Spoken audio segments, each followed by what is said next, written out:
watermelon garden I kept in my attic broke on a random day like today. It was a dark and stormy day, and all the shades in the house were drawn except for the ones in the kitchen. But then we realized we really never ever had shades in the kitchen, so never mind that. But it got real dark in the house because all the shades were drawn and we didn't have electricity. Anywho, we sat together rolling around in the pile of lint that we collected from under the sofa cushions. And then, once we got all the lint out of our shoes, we tossed it about and spit it at one another as though we were spitting mouthfuls of kittens or something. That was when the fire grew a face and whispered to us, "Hey, look kids, your watermelon garden is getting pretty awesome. Maybe you should go check it out."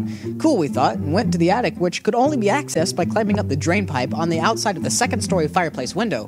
But since it was sunny, even though it was rainy and cloudy and stormying, we had to wear giant leaves on our heads to keep the bats off because of the whole weather situation. And we climbed up to the attic, which lay 500 feet above the roof of the house. Once we got up to the attic, the drain pipe gave us a great goodbye party and returned to the side of the house where it belonged. Inside the attic, there was a mute squirrel who told us that the watermelon garden was getting pretty amazing. "Yeah," we said. "The fire told us." "Yeah," the squirrel said. "I was the fire." "Oh," we said, and the consideration ended at that exact moment. Afterwards, we would come to know that indeed it had not been the squirrel who was the fire, but the raccoon. But we did not know that at this point in time. The watermelon garden was just as the squirrel had said. Amazing. We were so delighted that we jumped up and a cloud whooshed in and caught us and took us far, far away to Cloudland. In Cloudland, we spoke with another mute squirrel and it told us there was another, less awesome yet still grotesque, pumpkin-headed, purple-eyed, shirtless, furred creature garden growing in the outer spatial regions of Cloudland. "Mar!" we cried, and the squirrel threw a banana at us. We stood and flew away in the breeze because we didn't know how to defend ourselves. And then we landed on a giant candy cane and we licked it and it was sugar. "Major, razor, Chewbacca!" it cried, and the candy cane leaped away and we fell through the clouds to our death, but we didn't die.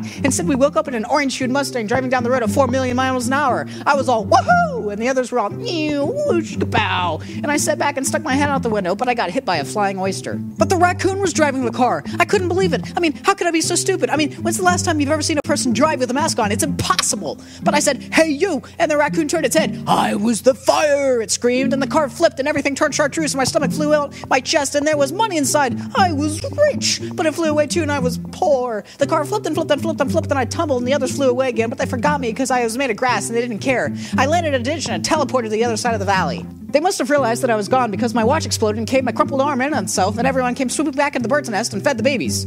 The end. Oh, and the watermelon garden broke, which was the strangest part because they don't break.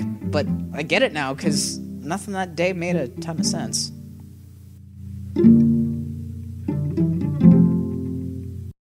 For more nonsensicalness, visit youtube.com/Crumifyit or check out our blog at nonsensepodcast.blogspot.com.